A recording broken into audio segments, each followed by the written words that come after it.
Welcome. This is a briefing by J Street on the collapse of the Gaza ceasefire negotiations and the various different political surrounding issues that are happening these days in Israel. There's a lot to discuss, and I'm Jeremy Benamy, president of J Street, and I know that folks are here this morning on very short notice because there is just a lot of interest and concern and frustration that we are sort of back into active fighting, it appears. Both air attacks and ground operations. We'll be discussing the scope of that and what exactly is happening. There's a very clear political subtext to everything that is going on as well in Israel as we head toward the passage of a new budget in Israel, and there's political maneuvering with parties rejoining the coalition in light of the restart of the fighting and the dismissal of the pending dismissal of the Shin Bet director Ronen Bar. So we have a lot to discuss, and I am really excited to be joined by two incredible friends of mine personally and friends of J Street. Folks know them, I am sure, exceedingly well. Ilan Goldenberg, who is a foreign policy and national security expert with several decades now of experience advising American leaders on the Middle East. During the Gaza war, he's been primarily at the White House advising Vice President Kamala Harris as his senior advisor on the Middle East, and then he joined the Harris-Walz campaign in August as the National Director for Jewish Outreach. And then Dahlia Scheindlin, Dr. Dahlia Scheindlin, is a international political consultant who I'm sure most of you know, and you read her stuff in Haaretz, I am sure. She's a public opinion analyst, a political analyst based in Tel Aviv, but sitting today in New York. She's one of the country's leading pollsters and political analysts and experts in public opinion, and it is just good to be able to process all of this with both of you. So thank you for being here this morning.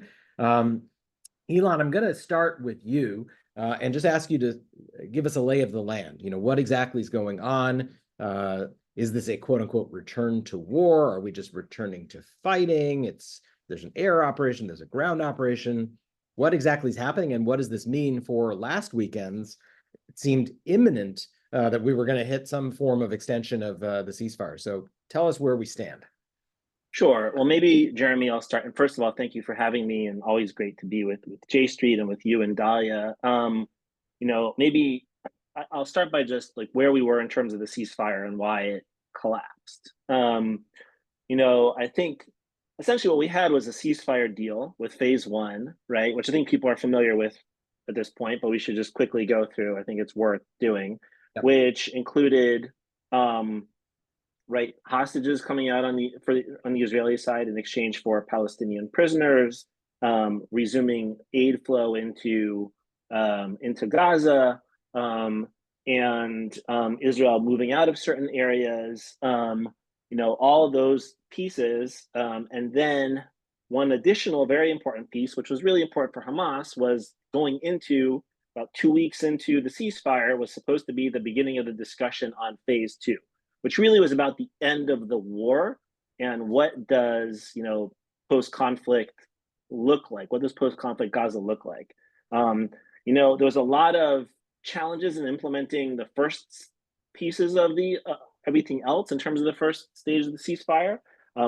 But at the end of the day, despite the bumps, like all that was going well. I think the biggest problem was, at least in terms of the negotiations, was a refusal by Netanyahu to seriously engage on this phase two. Because the second he engages on phase two, we're talking about some kind of Palestinian control of Gaza, which is anathema, really, not as much to him as to his far right-wing coalition partners. And potentially brings down the government. It's the same problem we've had for a year and a half. We can't talk about the aftermath of the war because once you start talking about the aftermath of the war, you're talking about things that could collapse the Israeli government, but there's no winning the war without talking about the aftermath of the war. There's no ending the war without talking about the aftermath of the war. And so, faced with this problem, the U.S. put this option on the table of extending more hostages out in exchange for more aid in. that was, look, I would have loved for Hamas to do that. Hamas should have, obviously, like, we should just not forget, like, Hamas should have just never taken these people in the first place and should release them all tomorrow or today. Like, you can both believe that, but also recognize, like, politically, why Hamas chose not to keep going, because they're like, we already did this deal. We did this deal. Part of it was supposed to be at the end of it. We start talking about the end of the war. And sadly, the hostages are the only leverage that Hamas has. And so they're going to use it to try to negotiate.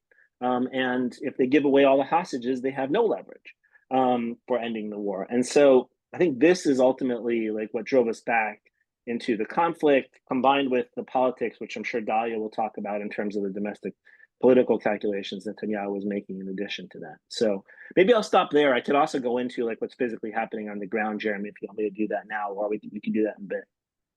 Yeah, I definitely want to get into that and to clarify exactly what we do know and what we don't know of what's happening. Yeah. Let me just turn to Dahlia and then we'll come back to you for that.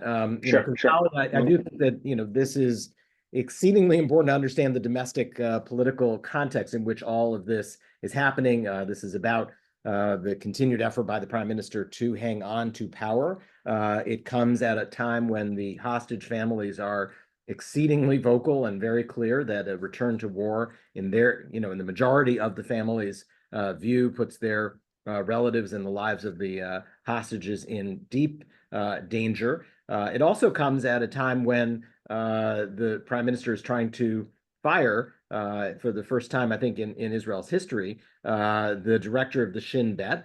And that is causing a whole new wave of protests that harks back to things that were happening in 2023 as part of the overall judicial coup. So there's just a lot of political and domestic context. So if you can break that side of things down for us, and then we'll go back to the on the ground stuff with Ilan. Okay, thank you. I second the thanks for inviting me, for the audience for attending, and good to see you, Jeremy and Ilan. In terms of, I'm tempted to just add a couple of points on some of the things that Ilan said before I get into the full political picture. I just think one small thing that always gets me a little bit, which is the assumption about or the question about whether Netanyahu doesn't truly care about this, continuing the war, what his coalition partners want, the extreme version of annexing Gaza, et cetera. I think at this point we should leave aside the question of whether Netanyahu does or doesn't agree with them. He has built a political environment in which he is completely, merged with their aims, and his party, also the Likud, is basically constructed to be indistinguishable at this point from religious Zionism and Otzma Yehudit. So I'd put that out there. In addition to the bigger question of the deal and why it fell apart, and I am going to move into the political side of it. But let me just give you the long view first. I hate to be right on this stuff. I really, I mean that. But when the deal was signed, I wrote an article explaining that, in the entire history of Israel, phased deals don't work. Phased deals fall apart. And it is, the biggest tip-off that this was never going to reach the second phase was that it was a phased deal. And there's a reason they don't work. Israel signs phased deals when it doesn't really want to get to the end game. And in this case, the end game would have been the end of the war. We know the coalition doesn't want that. And so we can, there's a lot of micro dissection in the Israeli commentary now, from, very well-informed and well-sourced Israeli analysts about what the break, why it broke down, and what was the new IDF chief of staff's role in that, analysis and preparations and preference. But I think that this really goes back to the fact that it was never truly intended to reach the second phase. So I would keep that in mind. Now, having said that, there are any number of reasons, as you pointed out, there are so many things going on the ground. The obvious political on the ground scene is that Netanyahu had been facing this ultimatum from his coalition partners. I think that's chronologically the first thing. They had never wanted to end the fighting, and when this deal was signed, right away we saw Ben Gvir leave the coalition. Smotrich basically saying, if you don't go back to fight, if you don't go back to fighting, I too will leave the coalition.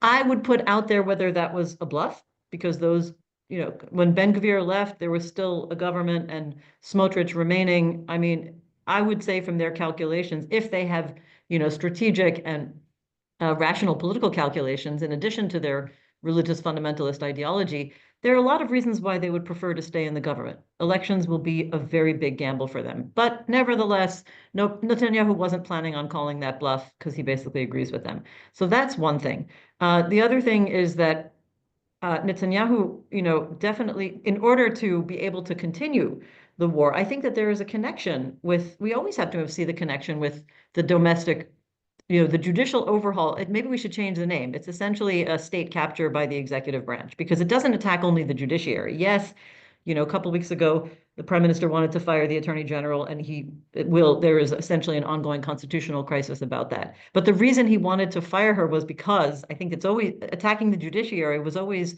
a means of trying to accomplish the real aims, which was to put into, to put into power all the professional levels of government would be run by political loyalists, and then to advance the kinds of policies that would have been constrained by professionals who only have Israel's military and security interests in mind. And the loyalist test itself becomes the number one test. So Ronen Bar, the head of the Shin Bet agency, was not appointed by Netanyahu. He never really, had the same kind of trust that Netanyahu would have liked in his own political appointees. And then, just before just before Netanyahu announced his intention to fire him, which was basically 48 hours before restarting the war, there are a number of reasons why we think the timing that might have been the timing for firing Bar. One of them being the increasing investigation of the Shin Bet into figures and advisors in Netanyahu's office over receiving money from Qatar, a very sensitive issue right now in Israel, partly under a gag order, but we kind of know the basic contours. And the other being that, my colleague, not my colleague at Haaretz, but another journalist and excellent political an analyst, Nadav Eyal, had a big scoop the other day about the unpublished part of the Shabak report, which included a letter of all of the reasons why the political levels had failed along the way in their policies towards Hamas, which helped lead to October 7th. And I'm referring to the Shabak internal investigation of where they went wrong. And that was a very serious indictment of of all the political leadership, including Netanyahu. And, it was possibly just, a few weeks before, and that some say until, from that moment on, Netanyahu basically wanted to fire Ronen Bar. And, you might also say that firing Ronen Bar was a very good distraction from a surprise resurgent attack. So that can lead us to the timing.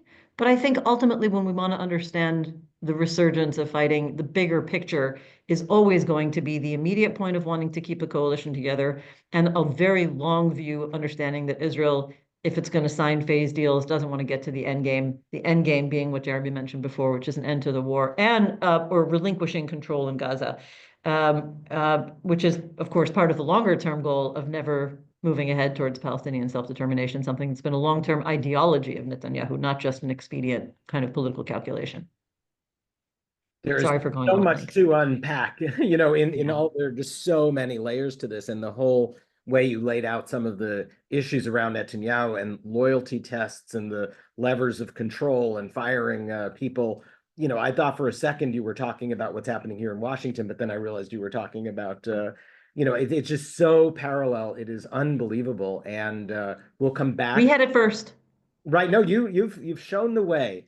I'm so proud, that you really are showing us all the ways to move forward here. Ilan, let me take you back to this question of what, exactly is happening on the ground and, whether or not this time it's going to be different because Trump is president. Is it different that the gloves are off? Is the difference in IDF leadership? The chief of staff has been replaced. There is there's ever changing and more hawkish leadership rising to the higher levels of the IDF. So, where are we? What exactly has happened? What do you think is happening? And what are the prospects that this is going to be even deeper and uglier than it has been? Yeah. So look, I think still a little early to tell. We're gonna have to wait and see and be cautious as we're analyzing this. It does look like, the Israelis started with air campaign. They've now moving back into the Netzarim corridor, which is that corridor that bisects Gaza and is pretty critical from which they conduct operations both north and south. That's not surprising. That's an area they moved out of early in the ceasefire, and allows them to kind of control who's going up and down. And some reports about now, specific land operations beyond that. We'll have to wait and see. The bigger I think question as we're thinking about what's happening on the ground is first of all, we're now and this again goes to the question of Trump and like, are things going to be different this time? Are we going to have like the gloves really off, and what does that actually mean? You have seen some of it in the first couple weeks, right? Since basically the ceasefire expired 2 weeks ago, or maybe 2.5 weeks ago now, there's been no aid going into Gaza, right? No international assistance has been let in. In the Biden administration, starting on October 8th, we are pushing the Israelis to let aid back into Gaza. Like now, you can make the case that we do enough. Where there are moments where the Biden administration like could have done more. Like surely you can. And I'm not saying that it was perfect in its execution of this approach. And there were other moments where the president really yelled at Netanyahu, for example, like right after the World Central Kitchen like incident in early April, and really got moves, significant moves and differentiation in Israeli approach. But we never throughout that entire time, we're okay with the idea of using assistance going in as leverage, and trying to put 2.5 million people under pressure to essentially, pursue collective punishment against what is a much smaller population, which is Hamas. And so with that break off, the initial response is like, well, so much aid went in during the ceasefire that everything will be okay. Deeply skeptical of that. This is a place that's been traumatized over the last 2 years, and 6 weeks of pushing in food and medicine, as valuable and important as it was, is not enough. This is a community of, again, over 2 million people. So I think they're already suffering, and there will be a lot more suffering without this break on the system and this pressure coming from the US to keep aid open. Even more important will be what it means for the kinds of operations that Israel conducts. I think there was a feeling that, and it was true, that we often press the Israelis on laws of war, like what kinds of operations are they actually conducting?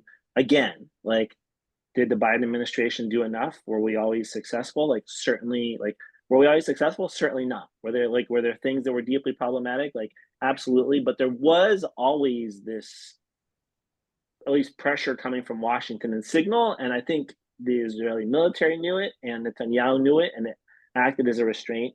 And if the Trump administration chooses to just not deploy that restraint at all, like, we could see this being, frankly, if it's even possible, like much, much uglier. Um, you know, um, and so this has me really concerned. I think the problem is, though, for all of this extra ugliness and for all this taking the gloves off, it's not going to actually make a difference in the outcome other than causing more suffering, because going back to the initial problem, like, you cannot defeat something with nothing. This is like basic counterinsurgency 101. It's what we learned in Iraq. It's what we learned in Afghanistan. It's what we learned in Vietnam. The only time the US has ever conducted these things successfully was like what we did with the counter-ISIS campaign, where we actually had a plan for a ground force that came in afterwards, where we actually had a plan for governance that came with the operation, where we actually had a humanitarian plan, and you had an ability to actually have people on the ground take over and create alternative governance and alternative security.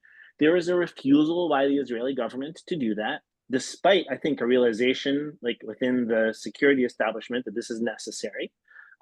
Because, again, the only realistic option, it might involve, temporarily some Arab element, but the only realistic long-term option is Palestinian, and that is anathema to, this ruling coalition.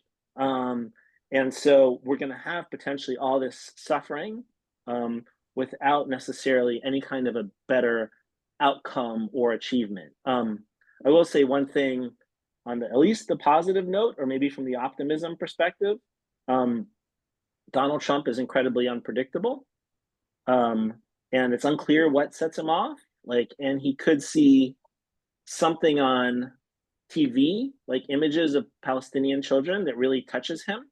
Like he can get very just connected with something very specific, or he could just decide, like, I want to be the peacemaker. I don't like what's happening if things get ugly enough.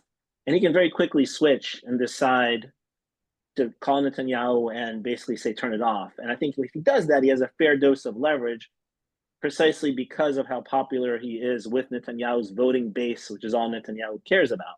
And so and he's so unpredictable that I think in some ways, like, he scares Netanyahu a bit. So there is a world where that happens. and where the U.S. like just on a dime flips and decides enough. And if it does, maybe we can put this back in the box. But I think if not, and if we keep going where we're going right now, it could get very, very ugly. So Dahlia, going back then to the Israeli public, I think you wrote a piece this week or last week. I lose track. You write so much excellent stuff, and everybody should read you in Haaretz and everywhere else that you write. But it is not clear whether or not the Israeli public is really ready to go back to war fully. And what are you hearing and seeing in terms of reservists and the potential of some sort of resistance publicly to this strategy of going back in and starting the fight again? Yeah, this is a very different situation from after October 7th. I mean, there's a serious problem with morale at this point. Certainly, let's start from the ground level. I mean, ever since I would say roughly mid 2024, there have been anecdotal reports and some, officers reporting on their units showing a serious decline in the number of people who are responding to their reservist call-up rates. Whereas in the very beginning, and I have never seen the IDF formally present documentation, but everybody sort of said there was more than 100% response rate. And that was something that everybody was saying. I think that was what people were experiencing in the army. And it was when we say more than 100%, it means people were volunteering even before they were called up.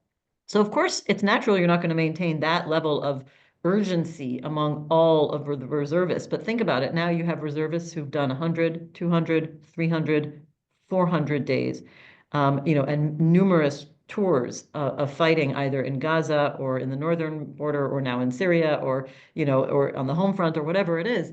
And that takes its toll, but it's not just exhaustion. What it also is and when I have been looking into this, I have found people saying spontaneously, not politically, but a deep sense of a disturbing lack of understanding of the goals of the war, whether it's operational military goals, which people have told me they feel flows from a lack of the clear end game military and political goals in terms of the war and its operations. So that filters down to people who are getting increasingly skeptical. And there's a good example. I mean, we've heard data now. Of course, the IDF doesn't want to publish it, but we have enough cumulative evidence over the last 6 months, let's say, there is a serious decline. I don't know. Some people think it's at a crisis level. I've heard it's not quite at a crisis level, but there's reports of only half of people showing up. And this week there's a big story around an Air Force navigator who announced that he's not going back. He does volunteer reserve duty,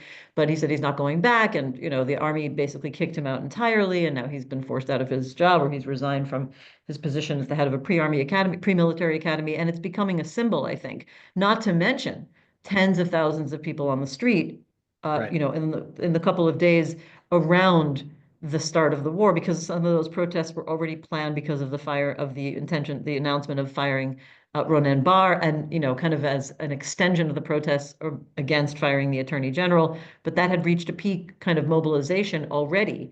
And then when the airstrikes began, like 2 a.m. or something on Tuesday morning, you had even more people out on the streets, tens of thousands. It was the biggest demonstration since about September. But the demonstrations have been ongoing this whole time. And so, that's the street level presence. I also want to point out that survey research has been remarkably consistent in the sense that every time people are asked, would you prefer a hostage release deal, that involves a ceasefire over the course of the entire war? A preference the majority would have preferred the hostage release deal in return for a ceasefire rather than continuing the fighting, no matter how that question was asked, no matter what was going on at the time. And what we've seen is that majority has been growing with the agreement in mid-January of the new hostage deal. And so at this point, the most recent survey that I think captures this dynamic, but there are many, this is not just one, but the Israel Democracy Institute Voice Index survey, which is a regular monthly survey, found that in January, 70% said they supported the hostage deal getting to phase B, which involves a cessation of fighting. And in February, 73%. So it's just going up over time, and it's a widespread majority, a large majority. And their questions specified do you support moving to, phase B of the deal, which includes the cessation of, the permanent ceasefire, cessation of hostilities, withdrawal of Israeli forces in return for, and Palestinian prisoner release in return for the hostages. And when you have 73% agreement with that, well, that doesn't leave very many who disagree. Other surveys confirm that when you specifically ask about whether people want to go back to fighting or continue on to phase B, the portion who choose explicitly to go back to fighting is somewhere between a quarter and 30%, or a quarter and 28%. And so that's the starting point. Can I ask you, how does that overlap? I hear the same basic breakdown of numbers when it comes to whether Netanyahu should resign and people who don't like his approach. Is it the same 70%? I mean, it's coincidence that those are the numbers, right? It's around 70-something% want him to resign and don't want him to be prime minister anymore, and 70-something% want a deal and want the war to stop. Is it the same people? I mean, I think for the most part, yes, but keep in mind that those polls showing that people who want Netanyahu to resign, first of all, I think depending on which polls you look at, it's probably closer to 60 now. Again, I look at a range of surveys and I try to take the consensus, but I think that they always break that question, almost always break that question down to, do you want him to resign now, immediately, or after the war? And in the very beginning, it didn't matter because people thought the war was going to be over quickly, right? People thought it was going to be a short campaign. At this point, after the war, kind of can overlap with people who don't really care if he resigns, because we don't know when it's ever going to end. So that's one thing I would say to qualify that. The other thing is that, yes, we may think that it seems logical that there would be some overlap, even though we're talking about different polls. But what is very consistent in all polls, we see about, I would say, 1/4 to about 1/3 who agree with everything this government does or says. And that is clearly consistent. It's their core constituency. They have more support than that because there are people who are softer supporters, right? People who prefer Netanyahu as prime minister to anybody else, which reaches 38 to 42%, or interestingly, and with somewhat of a contradiction, the somewhat recovery of the original coalition strength in electoral surveys right now. So they're getting about 55, 56, 54 to 56 seats in most surveys at this point, or a little bit lower depending on the poll. It's not where they had their original 64 during the elections, but it's a lot better than they were doing in the first 6 months of the war.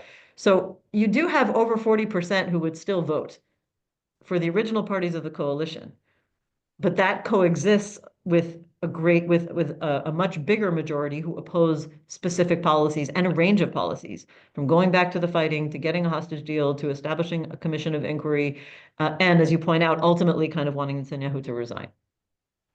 So Ilan, there's a couple of questions in the Q&A that get at some of the things we've been discussing about the day after. Number one, prior to this restart, there had been real, negotiations and movement and talks around an Arab proposal. There were meetings with Witkoff in Doha. There was an Arab League summit in Cairo, and there was a sense there was an Arab proposal. What is the status of that, and what's your opinion of what was there?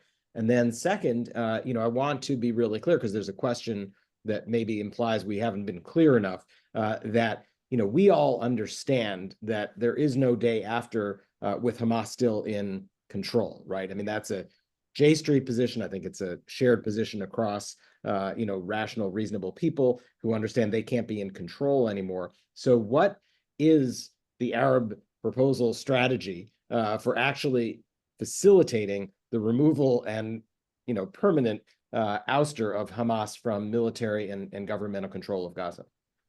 Sure. And actually, I should tell you, Jen, this was when I was working for Vice President Harris, especially in the early months of the war. I was leading a lot of our efforts on precisely this kind of planning. So let me give you a little bit on kind of the Arab plan is a good start. I actually think it's like a good faith effort. It's got some gaps, but I can kind of tell you at least how we were thinking about it, and then how the Arab plan relates to that. I mean, fundamentally, you need three things to make this work.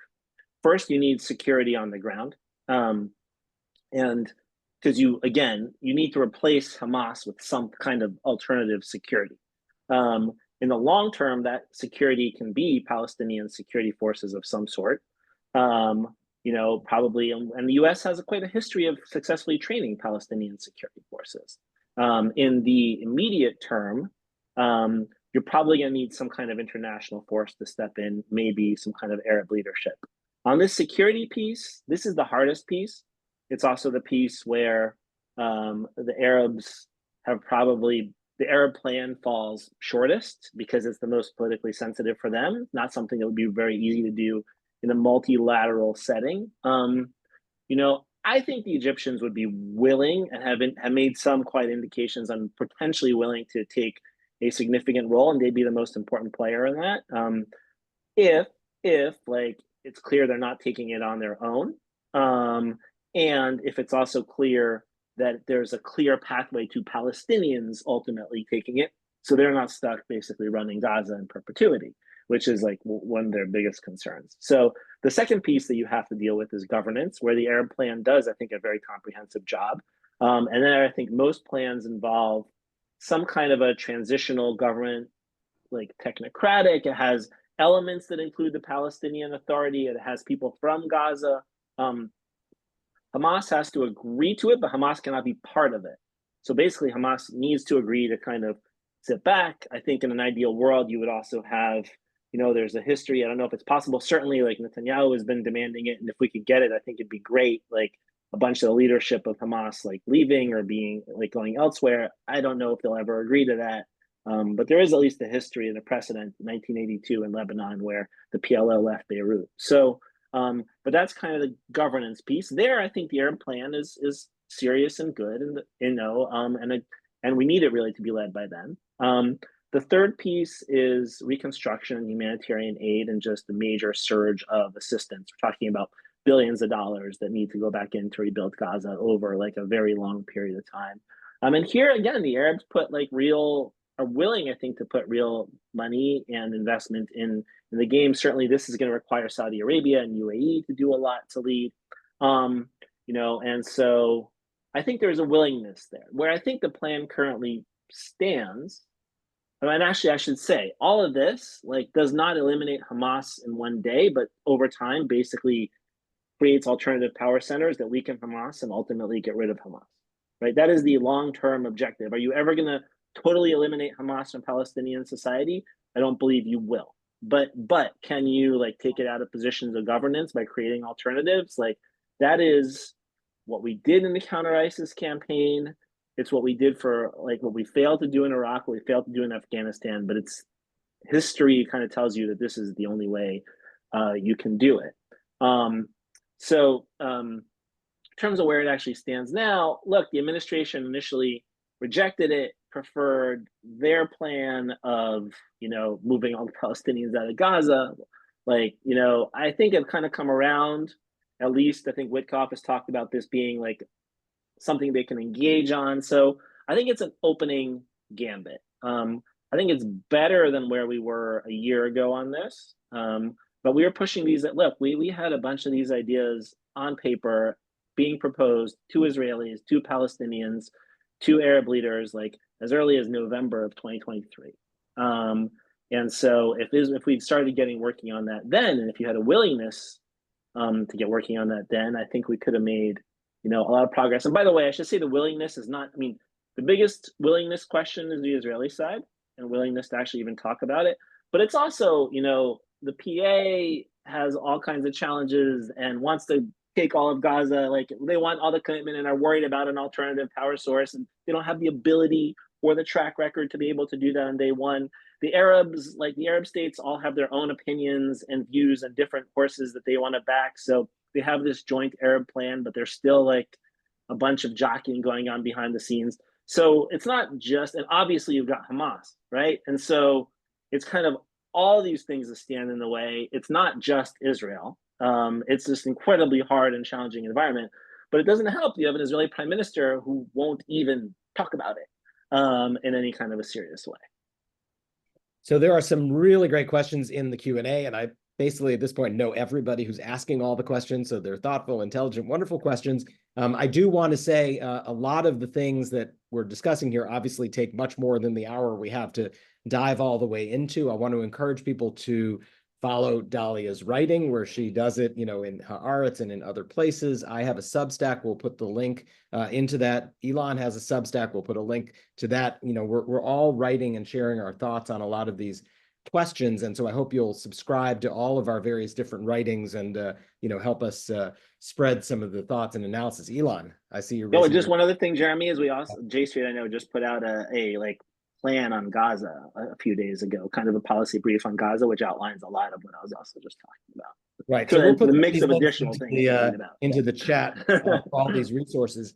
Dahlia, your good friend Ori Neer asks, what does Netanyahu care at all about whether or not the public is out there protesting in the tens of thousands, and it may reach 100,000 if he does all these things? So do public protests help, hinder, do anything? And there are some questions about Palestinian public opinion vis-a-vis Hamas. And I know that you do a lot of joint work with Palestinian public opinion folks. And so if you could address those two questions.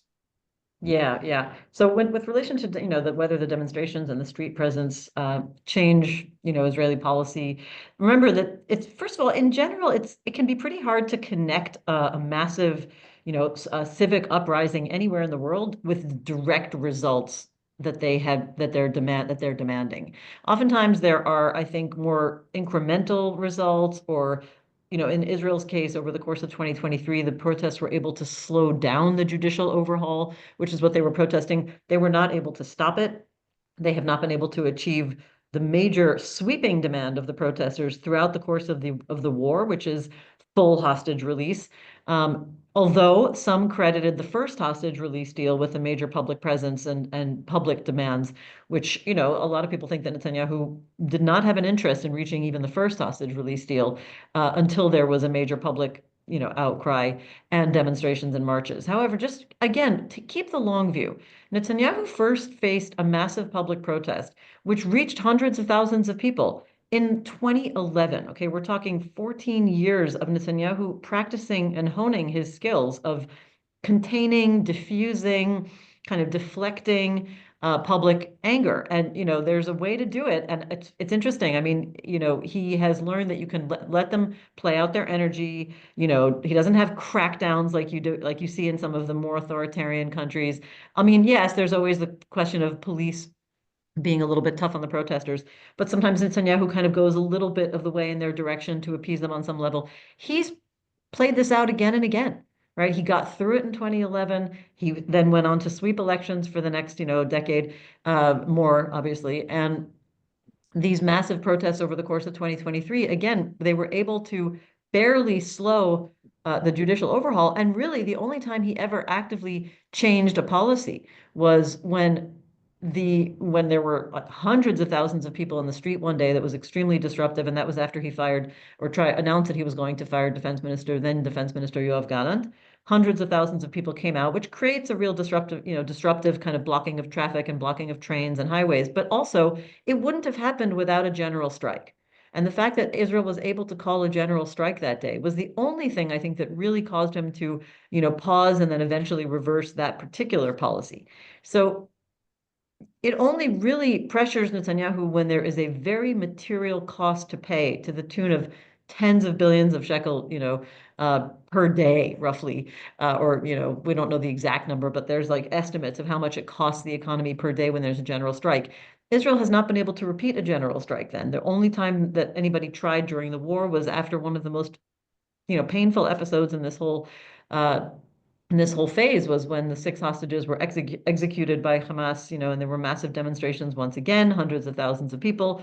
The Histadrut tried to call a strike, but it was, within hours, it was shut down because the government challenged it in labor court, and the labor court agreed that it was basically a political strike on some level, and it was not effective. And so I think that the demonstrations and protests have other important benefits for the people demanding those demands. I wrote about that just a couple of weeks ago, because I do think, or maybe it was just last week, I've lost track too, but I think it was, there is a lot of meaning to it, right? They do kind of shore up a political camp. They change the public conversation. You see it contributing to public opinion, but whether it's going to directly change government policy on this kind of stuff, frankly, I doubt it. I mean, if you watch what happened over the last 48 hours, it was like a split screen. Everybody watching the protests. I mean, I wasn't able to participate them because I was here, but in the US, but there's this total, mad energy, frenetic energy of their chants and their demands and their activity and like the whole schedule of events all day, every day, through the night, etc. And it's a completely like a whole world of like a language that people are using about how we're going to take back, force the government to prioritize Israeli citizens. And on the other side, if you just listen and read and listen to the communiques coming from the ministers, they have nothing to do with it. It's just about how we're going to go in and destroy Gaza and destroy Hamas, and this time is the last time, and we're threatening the population. And it's like they're not even relating to the conversation that the demonstrators are trying to have. So I do think the demonstrations have a major effect on Israeli civil society, which is important because Israeli civil society has been the only source of opposition throughout this entire war. But will it really change government policy? It's yet to be seen. We don't totally see it. Quickly on Palestinian public opinion, or did you want to ask me about? No, I was going Yeah, to say, I want to move give on. us a quick answer Sorry, I on. know I'm Yeah. going on. In terms of Palestinian public opinion, what we've seen as typical pattern for any war with Israel, immediately after October 7th, there was a rise in support for Hamas. It was primarily in the West Bank, where support tripled, within the first survey that was conducted in late 2023, which brought support for Hamas to about 43%. It's not that it was a majority. In Gaza, by the way, we barely saw any rise for Hamas. So it was just like a few percentage points rise, which is unusual. In fact, the split between the West Bank and Gaza has been bigger than ever. Now, typical pattern as the war, well, usually wars are over, but at this point, as the war goes on, we've seen support for Hamas declining once again. It's not exactly where it was in the pre-war levels, but for Gaza, it's actually lower than it was in the pre-war levels. And in the West Bank, it's like a little bit sort of in that same range. And then that, I always try to augment polls with what we hear and see from people on the ground. And people that I'm, in contact with, Palestinians, both from Gaza and other places, are, very, very consistent in noting that there is a deep amount of anger and disillusionment. Well, mostly just anger and cynicism, I should say, with relation to Hamas. I mean, I don't think people are, mincing their feelings, even if they are guarding their words somewhat, about blaming Hamas for putting them in this situation. And even one of the most sensitive points of public opinion, which Israelis all know about, so I have a feeling it might come up in this conversation as well, which is, did Palestinians support October 7th? In the very beginning, we did see high majority support for what was tested in the surveys as, Hamas's offensive against Israel. But that support has also been declining over pretty consistently over the course of, the last year and a half.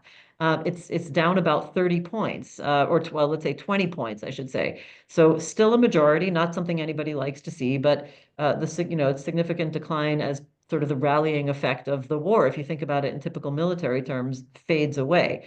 And like so much of this war, there is a mirror image of belligerent attitudes on the Israeli side. Yeah, no, there's some questions about that. I'm not even going to be able to get to that. The lack of empathy in the Israeli side for the suffering and that's happening in Gaza. It's just not an issue. You're not going to see it raised at rallies. I mean, it's just not there. Ilan, let me switch over for a second because we only have a few minutes left to two other issues. One is the West Bank and the other Syria. Because as we are all focused very justifiably on the restart of the fighting in Gaza, things continue to be exceedingly kinetic and very engaged on the West Bank. The IDF is in a way that it's not been since the Second Intifada. And at the same time, you have reports out of Syria about Israeli extension of its reach and potentially looking to dig in for a longer term into some of the areas that are beyond the buffer zone that it was supposed to be in. So can you give us your read on what's happening right now on the West Bank and what's happening up in Syria? Sure. I mean, on the West Bank, I think it's exactly what you described, Jeremy. It's just kind of systematic continuation, expansion of Israeli, whether it's settlements, settler violence, military operations. And I think there's a couple of factors that are leading to this expansion. One is, still the cover, and I think the reaction to October 7th, just militarizing the Israeli response overall, like everywhere. We'll get to what that means in Syria in particular in a second.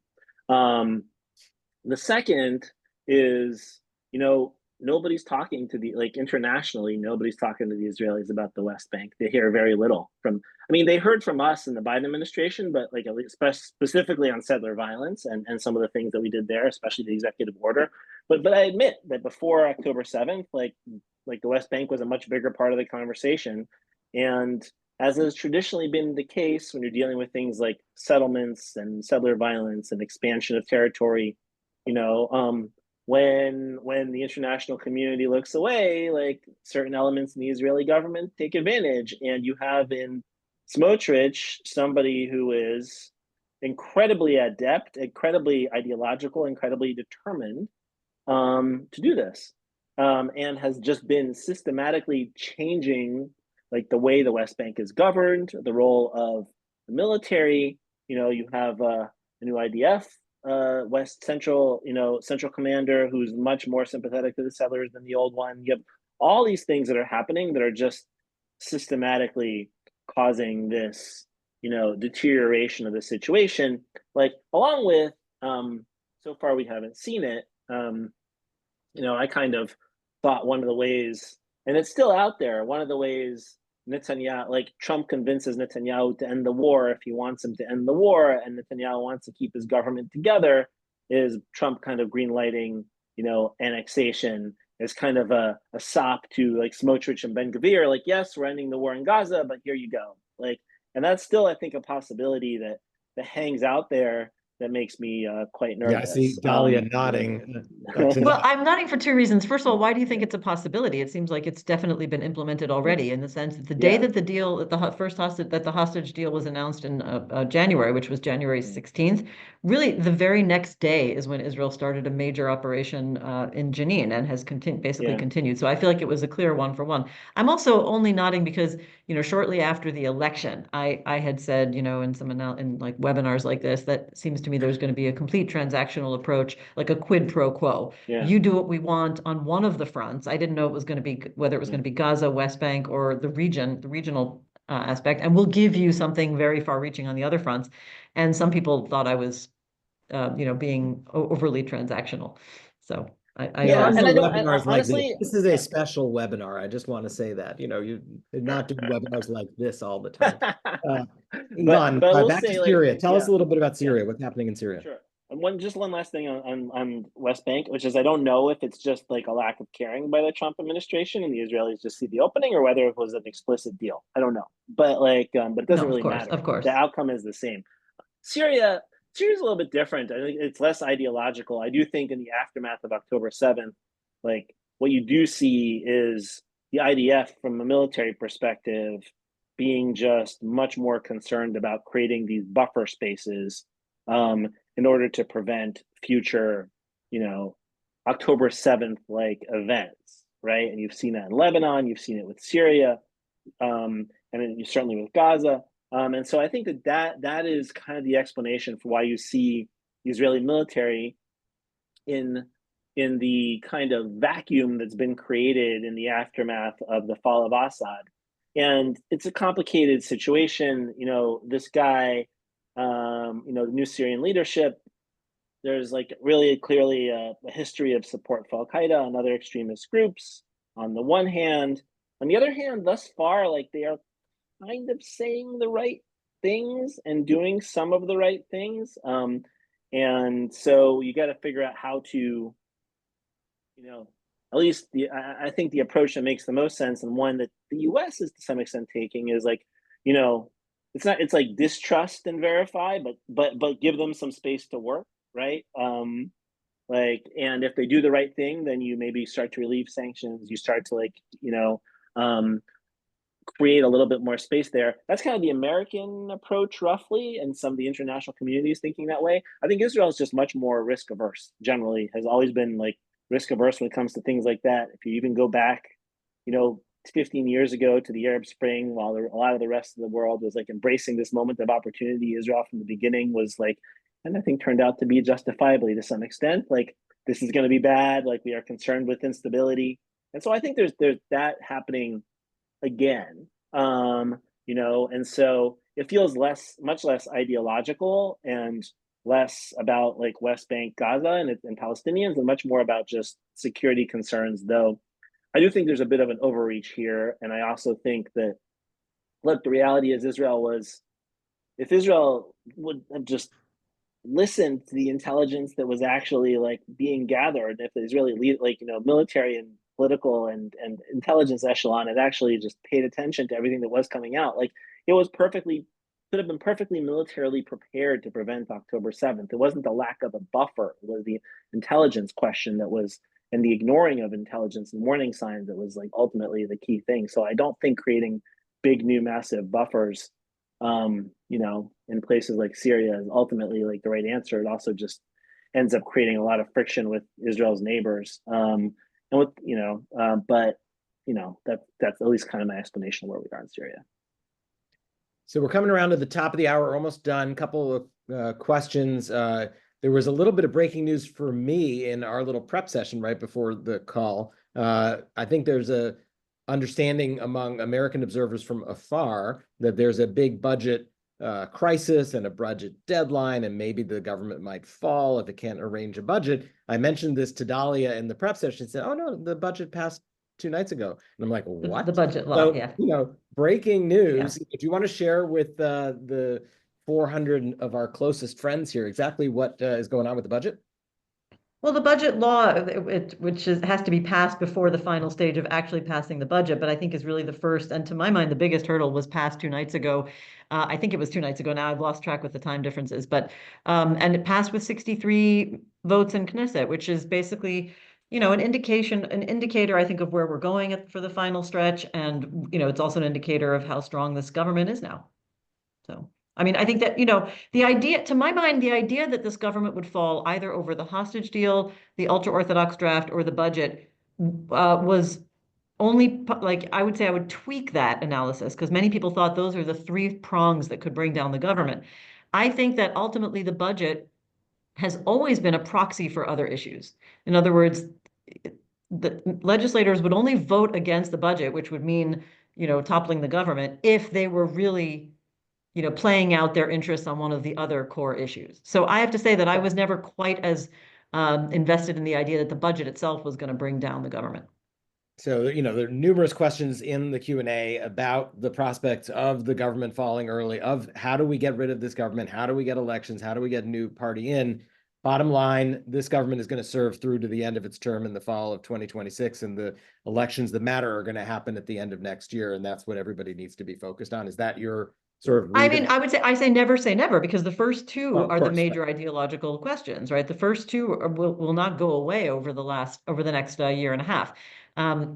But the truth is, historically, I know that we're in a very unusual situation, in many ways unprecedented.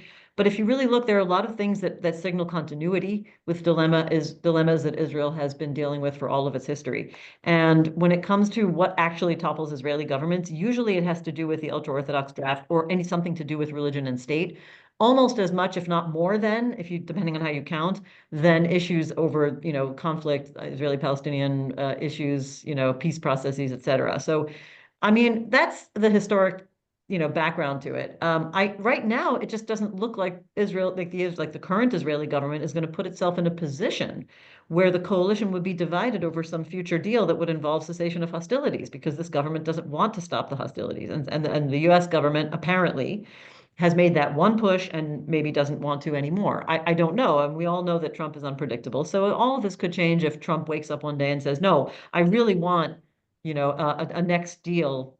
You can't call it the next phase of a deal, but another deal that really ends the war. And then the government will be split all over again. But since that's not on the horizon right now, I would say the more likely candidate right now has to do with the ultra-Orthodox draft. But it is also maybe even a more distinct possibility that the government does not fall until the next scheduled elections. Yep. So again, we're going to leave a lot of issues on the table here. Re-up the notion you should follow all of our writings over the course of the weeks and months ahead, because we are going to be dealing with these issues for quite some time. I want to close with a final thought, Ilan, on Steve Witkoff and his role in all of this, and what you're hearing. I hear some positive things about him as a mediator who didn't know a whole lot about this in detail coming in, but is a skilled an honest broker. And so curious what your take is. I know there were a couple of questions about that. Sure, yeah. I mean, look, my sense is he is a pragmatic guy, and good negotiator. Like you said, he did not know a ton about the issue coming in. But you know, he also has clearly the trust of the president, and that matters a great deal. I mean, like, frankly, he's also doing Russia. I'm kind of like wondering what Marco Rubio is doing, but that's like a separate question. I mean, in many ways, Witkoff feels almost like the shadow Secretary of State. And so it's good to have him on this file. But you know, it does feel like he's fallen into some of the, you know, habits of other negotiators in the past, especially, you know, this proposal, this bridging proposal, and putting it all on Hamas, when the reality is, like, again, where we started in the beginning, like Netanyahu never seriously engaged on the second phase, and that's one of the core reasons. And you got to be like clear-eyed about that as well. And so, you know, my hope is he continues to be this kind of independent guy, like, you know, and I should maybe just say like one final thing on this, which is I thought he played an essential role in getting the ceasefire. I also thought that the Biden team played an essential role in getting the ceasefire. You need two things. You needed like the serious rigor and like details that these kind of negotiations sometimes require, that the Biden team like hammered through like in brutal, like agonizing detail, like over months to get that deal in place. But then you kind of did need like the Trump administration. We're just going to come in and break stuff and threaten you with things, and like we have a lot of leverage, and so it really was like a genuine team effort. I feel like between the Biden team and Witkoff, to get that hostage deal. So in the game of like everybody takes credit for stuff, like this is one where like it's there's very few of these left in Washington anymore. Right. But that was the case, and look, Witkoff like says something about him that he was a big part of that. Well, we're going to leave it there. Thank you so much to Dahlia Scheindlin, Ilan Goldenberg. Thank you to all of you for joining us. There is going to be a lot more to discuss and a lot more to read and a lot more to meet and talk about over the course of the coming days and weeks. And I'm sure we will lean on the two of you for your expertise. And thank you again for your time. We will see you all soon.